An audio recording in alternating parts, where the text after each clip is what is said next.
Good afternoon and hello and welcome to Revsportz. I'm outside the Premadasa Stadium in Colombo. Australia and Ireland are going to play a T20 World Cup match here. But as we build up for the India-Pakistan game, the big question is Usman Tariq's bowling action legal?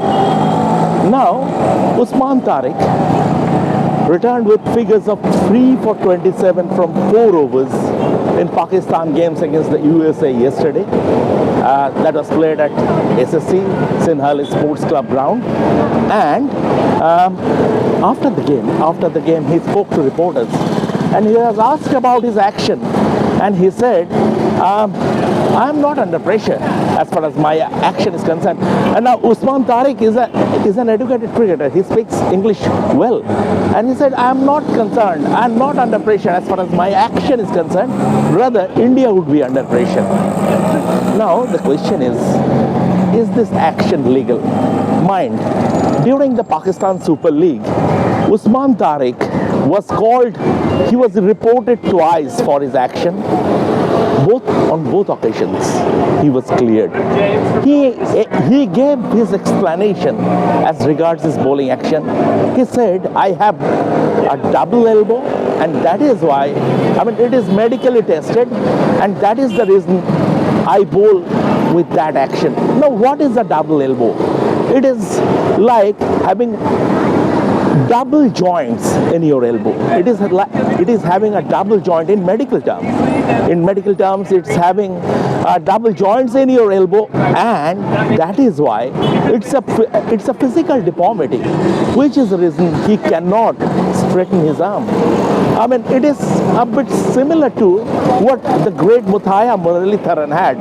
Muthiah Muralitharan too had a congenital deformity which prevented him from straightening his arm, and he was tested in laboratories and his action was cleared. Shoaib Akhtar, on the other hand, had noodle arms, and that ensured a hyperextension of shoulder, elbow and wrist. Shoaib Akhtar action was put under the scanner, and Jagmohan Dalmia, the former ICC president Jagmohan Dalmia's behest, that 15-degree rule was brought on, and it allowed Shoaib to continue without any further action, without he being reported against. As regards his coming back to Usman, as regards his action, it is subject to interpretation, and until it is being tested at an ICC laboratory, we should reserve our comment on that. But the bigger question is the pause. If you look at his bowling action, Usman Tariq, it's a very short run-up. But even in that short run-up, he zigzags his way to the bowling crease. Then there is a pause, a couple of seconds of pause, which could be pretty disconcerting for the batsman. And by doing that,